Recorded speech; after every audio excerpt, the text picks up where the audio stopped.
Was that a Pinocchio? 1-1, Scott to right. Deep and gone! Sanchez, pitch went deep to left field, going back. Gurriel looking up. See ya! A 2-run home run for Sanchez. And the Yankees lead 2-1.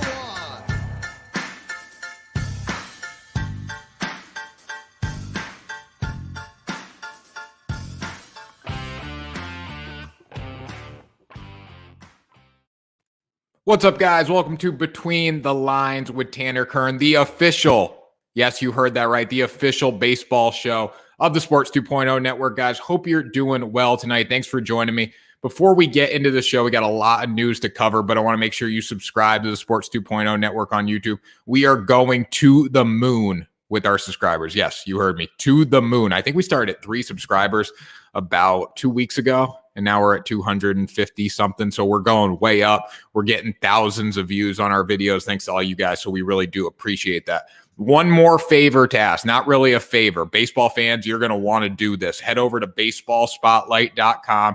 Check out all our written content on there. Got a lot of great stuff from me. I'm not boosting my own ego here, but got a lot of writing on my side. Also got a lot of other great content creators over there doing writing. So make sure you go check that out.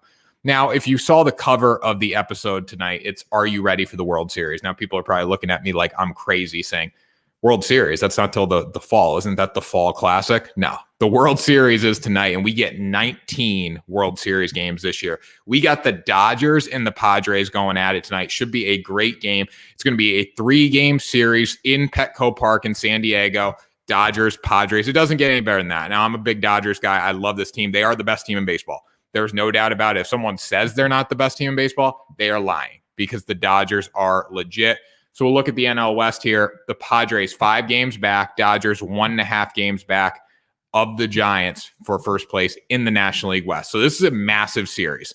All right. Probably if the Dodgers have a good series and whoever the Giants are playing this week, if they don't, Dodgers take the lead in the NL West. The Padres need to have a great series because that gap is widening. As we approach the dog days of summer, guys, it's tough to make up leads. It really is. If you go, so say the Padres lose 3 in a row, right? All right, just say it. It's probably not going to happen, but say it happens. Padres 8 games back. If the Padres go 8 games back of first place, they're done. It's over.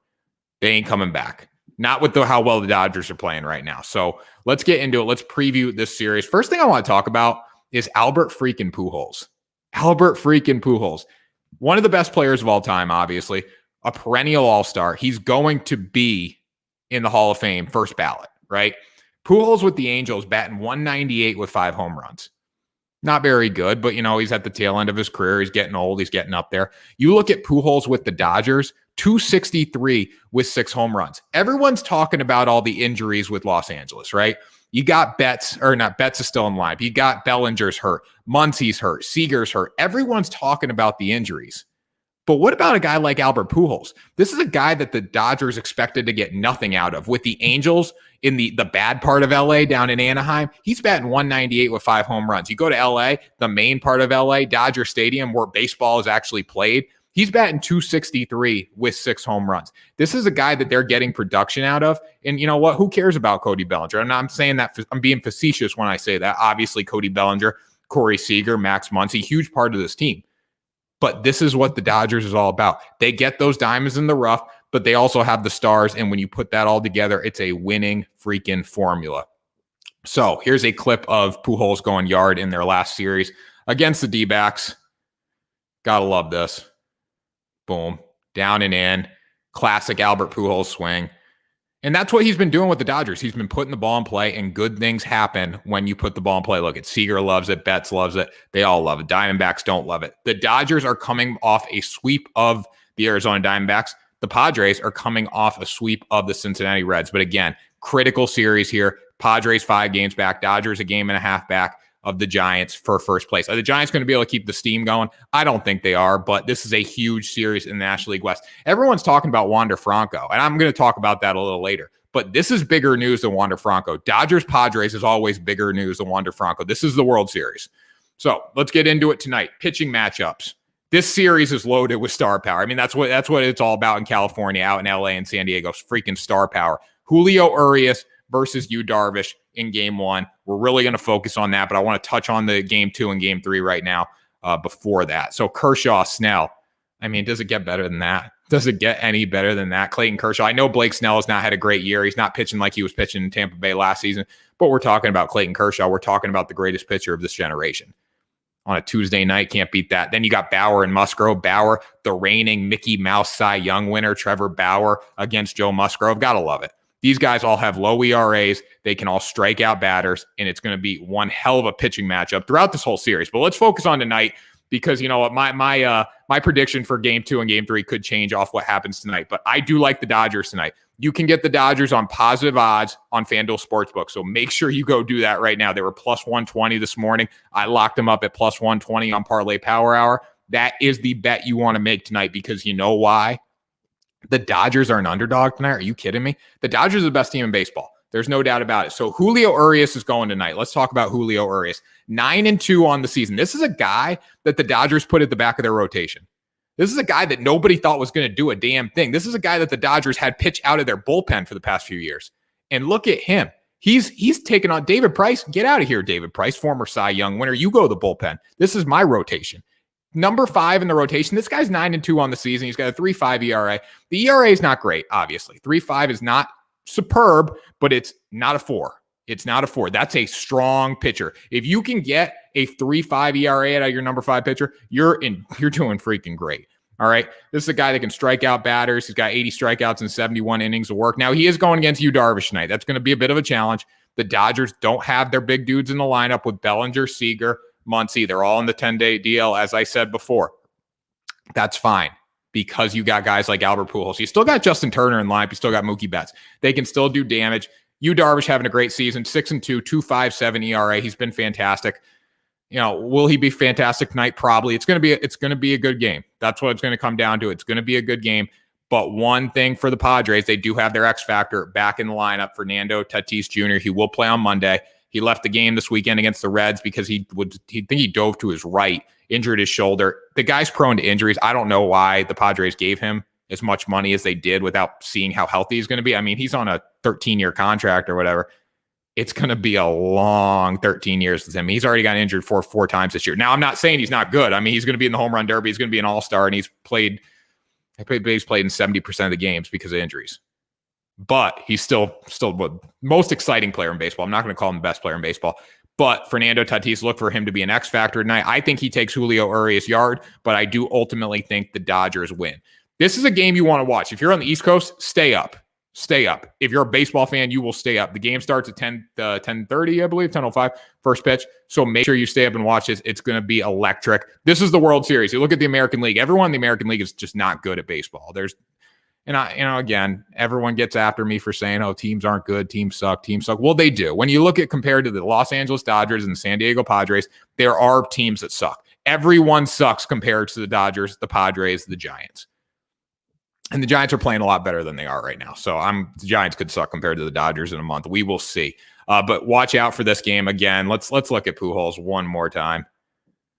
Just around the bases. Pujols has a big night tonight. He gets the job done low and in. Just watch. Just wait till Yu Darvish gives him that low and in pitch. It's going. It's going to leave the yard tonight in Petco. So now around the league to some other news. We're going to talk about Wander Franco. Everyone's talking about Wander Franco. I don't understand why everyone's talking about Wander Franco. He is baseball's number 1 prospect. Yeah, I get it. But we should be talking about the Dodgers and the Padres over Wander Franco any day of the week. This guy hasn't done a thing in the show yet. And granted, he's getting his first opportunity tonight. He hasn't had an opportunity. He's going to be special. He's going to be one of the best ball players that we've seen in a long time off what he has done in the minors, off what he's projected out to do. He's the next Ronald Acuna. He's the next Vladdy Guerrero Jr. That young core of players is going to be very special. And enjoy it now. That's what I want to say about that too. Enjoy this young group of players in the show, because all these old guys are getting faded out and we're getting that next superstar generation coming through. You look at Mike Trout. Mike Trout's 31 years old, 30 years old. He's done a lot. He's still the best player in baseball. But this young generation, there's a lot of guys that could be the next Mike Trout, and we're getting to see them play as rookies, and it's special. So don't take it for granted. So I'll talk about Wander Franco a little bit. He's in the Tampa Bay Rays organization. The Rays are coming off 5 straight losses. That's something you got to note. Rays are not playing good baseball. Everyone was so high on the Rays. Then Tyler Glasnow tears his UCL. That's their ace. That's their Cy Young guy. And the season's done. They stopped playing. It looked like they have no grit now. So they're bringing Wander Franco up as a chance to hopefully, reinvigorate this team, get them going in some way. Do I think it's going to help them? Yeah, I think Wander Franco is going to do a lot. He can play multiple positions. He can play third. He can play short. He can play second. You could stick him in the outfield. He's that kind of guy. He's a utility player. He's a 5-tool player. Hit for power, hit for average, run, throw, and hit for average, field run, hit for average, hit for power, run, throw, field. There it is. There's my 5 tools. I still got it, guys. Don't think I'm losing it right now. But Wander Franco, he hit 315, had an on-base percentage of 367, and slugged 586 with the Durham Bulls this year. 7 home runs, 35 RBIs. He's going to help the Rays. Is he going to propel them to an American League title? I don't think he is. I really don't. I don't know who's going to win the American League. But I'm an analyst. I'm a journalist. I don't know who's going to win the American League. I'm going to tell you right now. The Yankees look like they don't want to play baseball. Got some comments. That was like 11 tools. Eric, you know what? I got it here. Run, hit for power, hit for average, run, field, throw. Stop being a heckler. All right. Franco, 315, 367, 586. He's not going to help them win the American League. I don't know who's going to win the American League. The Yankees aren't playing good baseball right now. The Red Sox are good, but are they really good? We don't know. We look on paper. The Red Sox aren't very good at baseball. The Rays are hitting the ball like the freaking Los Angeles Dodgers right now. And they don't have anyone in their roster that can hit.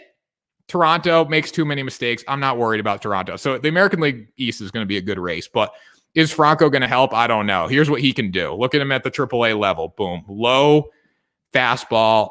Absolutely golfs it. Monster shot. This was his last home run on June 11th. It's no surprise they're bringing Franco up. Let's watch it one more time. It's no surprise they're bringing this guy up. He's going to be freaking good. But he's going to be very good. It's the right time to bring him up. But if people think this is going to cause the Rays to win the American League, I don't think it is. All right. I like your recent Houston pick. Yes, Eric, we're going to talk about that in a minute, guys. We're going to talk about the state of the American League right now. That's a perfect segue by Eric Neff. Shout out to Eric Neff, Sports 2.0 content director, does it all for this network. Let me get into our next topic here. Let's break down the American League. Just what the content director wants, he's going to get right now. So let me share my screen here. We can talk about a little American League action, because you know what? I don't think anyone's that good in the American League except the Houston Astros right now. And that could be a bold take, but you know what? I don't care. It's my show. So let's get into it. American League East. We've been talking about the American League East. Boston, Tampa Bay, New York, Toronto, Baltimore. Everyone in this division has a chance to win the division except for the Baltimore Orioles. I know the Yankees or the Blue Jays 7 games back. Yankees are 4.5 games back. Yankees had a really good weekend. Do I think the Yankees end up winning the division? I don't know. The other day on my MLB Daily Picks, I said the Yankees are going to be sitting at home in October. I still think they are. I don't think they're going to turn it on. Boston, everyone's saying Boston. When are they going to calm down? When are they going to cool down? When are they going to cool down? I've been waiting for them to cool down, but it hasn't seemed to happen yet. That's the same thing with Houston, for example. Let's talk about Houston. When's Houston gonna calm down? When's Houston gonna cool down? Is Houston actually a contender this year? Yes, Houston's a contender. Everyone has these preconceived narratives about all these teams, but nothing's really coming true. You look at the American League. When are the Yankees gonna heat up? Have the Yankees really heated up yet? No. Have the Yankees found their groove? No. Booney Savages suck right now. I don't care if they had a good weekend. They're not good. They're not playing good baseball, and that's what matters. Holy run differential, Astros. Yes, sir. Big time run differential for the Astros. The Astros are really good. We're going to talk about them in a minute. So let me move down to the Central. I want to clarify something in the American League Central right now. Okay, I haven't made this proclamation on Between the Lines. I've only made it on the Sports 2.0 show, Daily Picks every morning, MLB Daily Picks. If you want to win some money, make sure you watch that at 9 a.m. every day. But I want to make a proclamation right now. Big word here. The Chicago White Sox are not good. If you think the Chicago White Sox are good, you are outside of your freaking mind. And by good, I don't mean, oh yeah, they're good. Obviously, they're good. They're professional baseball players. So if you want to heckle me on Twitter for that, I'm going to clarify it right now. And I'm going to clip this and tweet it right back at you. When you look at the Chicago White Sox, they have the easiest schedule in baseball. The easiest schedule in baseball. They have the 30th ranked schedule in baseball. You know how many teams are in the league? 30. The White Sox have the easiest schedule. When you're talking about October baseball, when it actually matters, when people actually love watching baseball in October, the White Sox do not stand a chance. Will they be there? Hell yeah. They will be there in the first round of the playoffs. Will they be there in the American League Championship Series? They could, because they're going to get a cupcake opponent. They could get a cupcake opponent in the first round, the way the American League looks. But if you're telling me the White Sox are really a true World Series contender, you're wrong. I'm sorry, you're wrong. They play an easy schedule. Look what the Houston Astros did to them this weekend. They swept them, and they didn't just sweep them. They flat out embarrassed them. If you look at the run differential of the Astros versus the White Sox this weekend, that's one thing. But you know what the Astros did? They showed that we can blow this team off the field, and we can also win tight games because of our bullpen and our starting rotation. The Astros do need a piece at the deadline. I'm not saying they don't. They need a piece in their bullpen to be a real contender, to be a top-tier World Series team. But they proved to the White Sox last weekend that we can beat them anyway. We can beat them left, right, straight. It don't matter. We can beat the White Sox in a shootout. We can out-hit the White Sox. We can out-defense the White Sox, and we can out-pitch the White Sox. Yeah, the White Sox have a great rotation. I'm not going to lie about that. They have a great rotation. But when you're playing in the Cupcake Central, it's easy to strike out batters every week. I mean, look at this division. You got the Cleveland Indians. You got the Kansas City Royals. You got the Minnesota Twins and the Detroit Tigers. What team there is really good at baseball? Yeah, the Cleveland has a decent pitching staff, but they don't have a good offense. If you think Cleveland has a good offense, they have +3 run differential, and they're in second place. That's insane. Look at all these negative run differentials, -40, -51, -75. That's who the White Sox get 19 times 4 against every year. You play 19 games against your divisional opponents. They get 4 of that every year against those teams that all suck at baseball. Houston's the best team in the American League right now. Mark my words. Houston will be in the American League Championship Series. They will probably go to the World Series. And if you think that the cheater mentality, the whole, listen, they're only good at hitting because they knew what pitches was coming. Yeah, I've made fun of the Astros a lot. I do it every day. I still do it. But the fact of the matter is they're not cheating right now. And they're still hitting the ball out of the yard. They are the team to beat in the American League. Mark my words, it's going to happen. All right, so transition over. Foreign substance policy goes into effect today. I don't want to spend much time on this, but I do want to show you guys a nice little website, do some free advertising here. Let me share my screen here. All right, so this is baseballspotlight.com. This is the mobile version, guys, so you get all this good stuff. I wrote an article on the foreign substance rules going into effect on Monday. Yesterday, I wrote it Sunday night because I'm dedicated to the cause for you guys. So this outlines basically everything you have to know about the foreign substance rules if you really want to read how Rob Manfred has continued to mess up the league. But let me stop sharing the screen. All right, so when you look at the substance rules, not really much that is going to, affect you from a fan's perspective. Here's what's going to happen. Starters going to be checked multiple times per game for pine tar, mixed with rosin, mixed with sunscreen, mixed with spider tack, everything. They can't do everything. All right. Relievers, they're going to be checked once. So if a reliever comes into the game, they're not going to be checked right away. They're either going to be checked when they finish their inning or when they leave the game. If a player is caught cheating, 10 game suspension, automatic. They do get paid, though. There was some controversy in there. People, they're not going to get paid if they cheat. Yeah, they shouldn't get paid if they cheat. It's against the rules. But they're going to get paid. Repeat offenders are subject to tougher punishment, so they might not get paid. But decent rule. I don't know. I like the rule. I think it needs to be done, but it shouldn't have been done now. Rob Manfred, what'd you do all offseason? You only had a 60-game season last year. What'd you do? This rule should have been implemented at the beginning of the season. I mean, with the UCL, with Tyler Glasnow tearing his UCL, partial tear, it's still a tear. He's probably going to get Tommy John surgery at the end of the year. That's your best pitcher. And that's all because of you, because he had to grip the baseball differently because he couldn't get spider tack on the baseball. He couldn't get a grip. Now, should he have been using spider tack? Probably not, but it's part of the unwritten rules. They do whatever they want. Rob Manfred, you had all year to do this. You should have done it before the middle of the season. It makes no sense to me, but hey, you know what? You're good at messing things up. Anyways, Jacob deGrom, final story of the night, guys. Jacob deGrom is absolutely lighting it up at Citi Field right now against the Atlanta Braves. Here's a clip of Jacob deGrom just doing it all. Boom.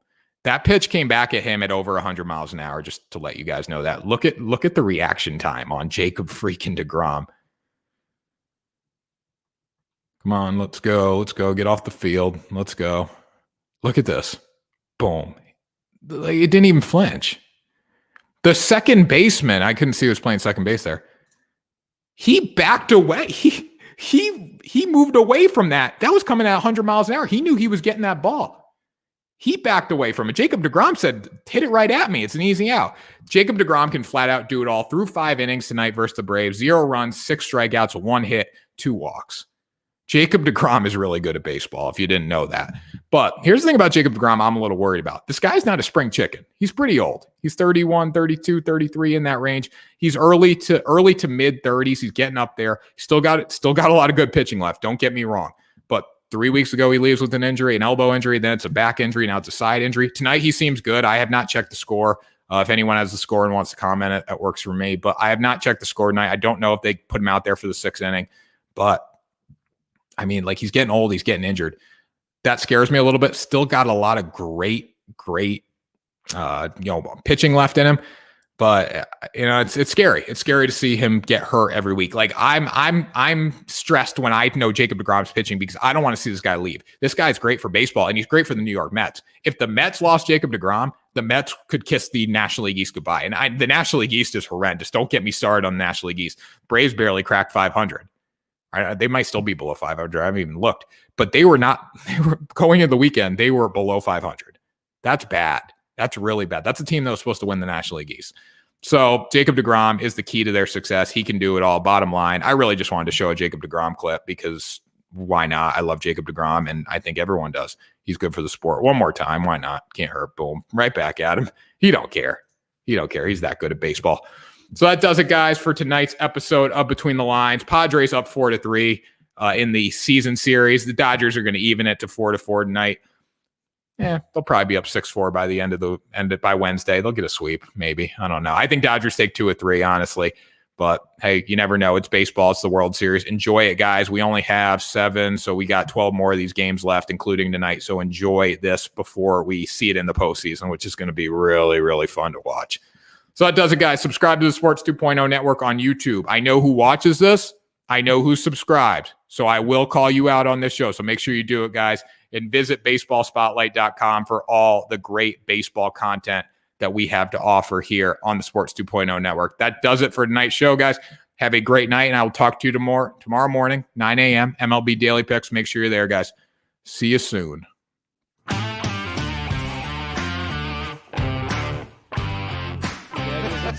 Was that a Pinocchio?